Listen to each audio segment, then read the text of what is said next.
अरब सागर की रात असामान्य रूप से बेचैन थी। बादलों की परतें इतनी मोटी थीं कि चांद की रोशनी तक दब गई थी। ओशन प्राइड क्रूज जहाज अपने पूरे शान से पानी चीर रहा था, लेकिन लहरों का मिजाज बदल चुका था। डेक पर हंसी खुशी का माहौल शाम तक था, लेकिन अब सिर्फ चीखें और हवाओं की गर्जना सुनाई दे रही थी। लहरें जहाज की रेलिंग तक चढ़ आती और फिर पीछे हट जाती, जैसे किसी शिकार को पकड़ने का खेल खेल रही हों। 26 साल की निधि अपने दोस्तों के साथ इस ट्रिप पर थी। उसके गीले बाल चेहरे से चिपके हुए थे और आंखों में घबराहट थी। वह रेलिंग पकड़े खड़ी थी, तभी एक मजबूत हाथ ने उसके कंधे को थाम लिया। पकड़े रहो, मैं हूं। उस आवाज में गहरी ताकत थी। वह आर्यन था, 30 साल का। चौड़े कंधे, गेहुआ रंग और आंखों में अजीब सा आत्मविश्वास। हवा इतनी तेज थी कि बोलना मुश्किल था। अचानक जहाज को एक जोरदार झटका लगा। लोग बिखर गए, सामान पानी में गिरने लगा। किसी ने लाइफ जैकेट फेंकी, किसी ने चीखते हुए परिवार को पकड़ा। आर्यन ने निधि को अपनी ओर खींचा, लेकिन एक ऊंची लहर ने दोनों को अलग कर दिया। सुबह जब निधि ने आंखें खोली तो उसकी पलकों पर रेत चिपकी थी। हर सांस के साथ नमकीन हवा उसके फेफड़ों में जा रही थी। उसने धीरे धीरे खुद को उठाया। वह रेतले किनारे पर थी, चारों ओर सिर्फ नीला पानी और घने पेड़ों वाला एक अनजान टापू। कुछ ही दूर आर्यन बैठा था। उसके कपड़े फटे हुए और बाल बिखरे थे, लेकिन उसकी आंखें अब भी सतर्क थीं। तुम ठीक हो? उसने निधि से पूछा। निधि ने सिर हिलाया, लेकिन उसकी नजरें उसके सीने पर टिक गईं। भीगी हुई टी शर्ट मांसपेशियों से चिपकी थी और हर सांस के साथ हल्का सा उठाव साफ दिख रहा था। थोड़ी दूरी पर 3 और लोग थे। समीरा 24 साल की, गोरी, नाजुक, लंबे भीगे बाल और भीगी सलवार कमीज जो उसके शरीर से चिपकी हुई थी। विक्रम 35 साल का, बिजनेसमैन, आंखों में अकड़, बात करने में रुखापन। रवि 28 साल का, मस्त मौला, लेकिन इस वक्त गंभीर। आर्यन ने सबको इकट्ठा किया। यह जगह निर्जन लग रही है। पहले पानी ढूंढते हैं, फिर खाना। चारों जंगल के भीतर बढ़े। पत्तों पर ओस की बूंदें थीं और दूर से पक्षियों की आवाज आ रही थी। चलते चलते निधि और आर्यन पीछे रह गए।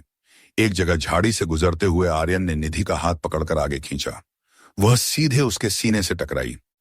कुछ पल के लिए दोनों वहीं खड़े रहे, एक दूसरे की सांसों को महसूस करते हुए। तुम ठीक हो? आर्यन ने धीमे से पूछा। निधि ने सिर हिलाया, लेकिन उसकी नजरें उसके होंठों पर टिक गईं।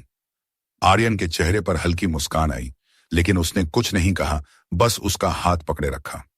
दूसरी तरफ समीरा और रवि को एक छोटा पानी का सोता मिला।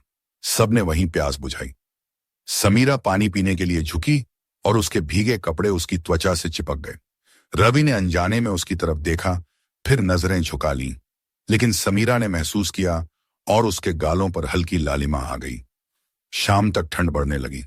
सबने सूखी लकड़ियां इकट्ठी की और आग जलाई। आर्यन के हाथ जल गए तो निधि ने उसका हाथ पकड़कर फूंक मारी और अपने दुपट्टे से पोंछ दिया। अगर तुम ऐसे मेरा ख्याल रखोगी तो मैं शायद यहां से जाना ही न चाहूं।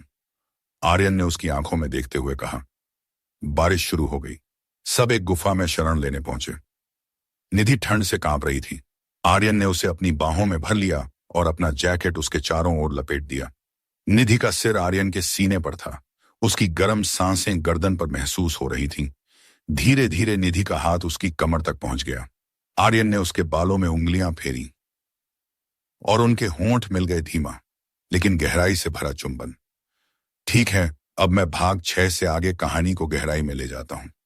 अगली सुबह सूरज की तेज किरणें गुफा के अंदर तक घुस आईं। रात की ठंड और बारिश के बाद सबके कपड़े आधे गीले थे। निधि सबसे पहले उठी और बाहर निकली। टापू के चारों तरफ समंदर की आवाज गूंज रही थी, लेकिन यहां कहीं इंसानी मौजूदगी का निशान नहीं था। आर्यन पीछे आया। उसके हाथ में एक टूटी टहनी थी जिस पर कुछ जंगली फल टंगे थे।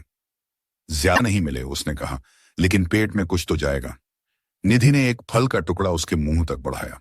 उनकी उंगलियां हल्के से छुईं और एक पल को दोनों के बीच वही कल रात वाला एहसास लौट आया। समीरा किनारे पर बैठी थी, पैर पानी में डाले। रवि उसके पास आया और बोला, तुम्हें मछली खाना पसंद है? समीरा ने हंसते हुए कहा, अगर पकड़ी जाए तो। रवि पानी में उतरा और थोड़ी कोशिश के बाद एक छोटी मछली पकड़ लाया। समीरा ने उसे पकड़ा और मुस्कुराकर बोली, तुम्हारे हाथ गीले हैं, रवि ने जवाब दिया। तुम्हारे लिए और गीले भी कर सकता हूं। समीरा के गाल हल्के लाल हो गए। उस रात हवा में फिर ठंडक थी। गुफा में आग जल रही थी, लेकिन बाहर से आती ठंडी हवा सबको महसूस हो रही थी। निधि आर्यन के पास आई और धीमे से बोली, बहुत ठंड लग रही है। आर्यन ने बिना कुछ कहे उसे अपने पास खींचा, उसकी कमर पर हाथ रखकर उसे अपनी छाती से लगा लिया। निधि ने भी उसके गले में हाथ डाल दिए। उनकी सांसें मिल रही थीं और दोनों के बीच की दूरी अब खत्म हो चुकी थी। आर्यन ने उसके कान के पास धीरे से फुसफुसाया, तुम्हारे बिना ये टापू नर्क होता। निधि की सांस अटक गई और उसने उसकी गर्दन पर होंठ रख दिए। अगले दिन सब खाना ढूंढने निकले। नारियल के पेड़ के पास निधि का पैर फिसला और वह गिर पड़ी। उसके टखने से खून निकलने लगा। आर्यन तुरंत दौड़ा और उसे अपनी गोद में उठा लिया। तुम चल नहीं पाओगी, मैं ले चलता हूं, उसने कहा।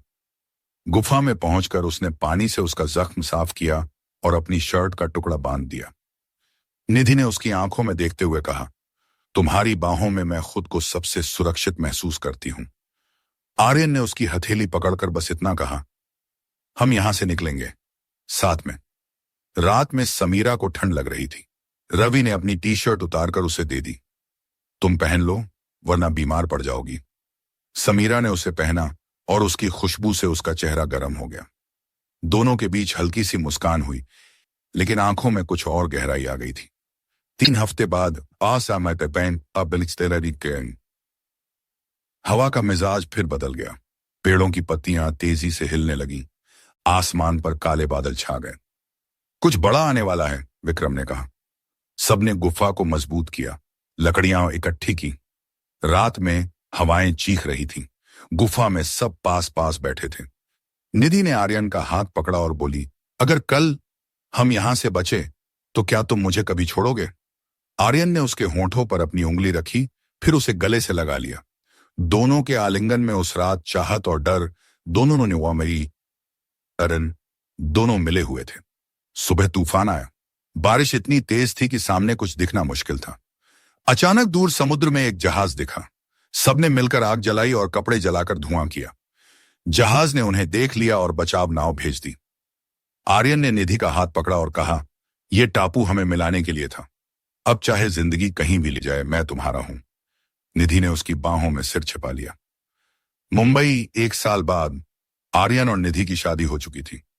रवि और समीरा भी साथ थे और अक्सर उस टापू की याद में हंसते थे। विक्रम अपनी पुरानी जिंदगी में लौट गया था, लेकिन शायद कभी कभी सपनों में अब भी समंदर की लहरें सुनता होगा।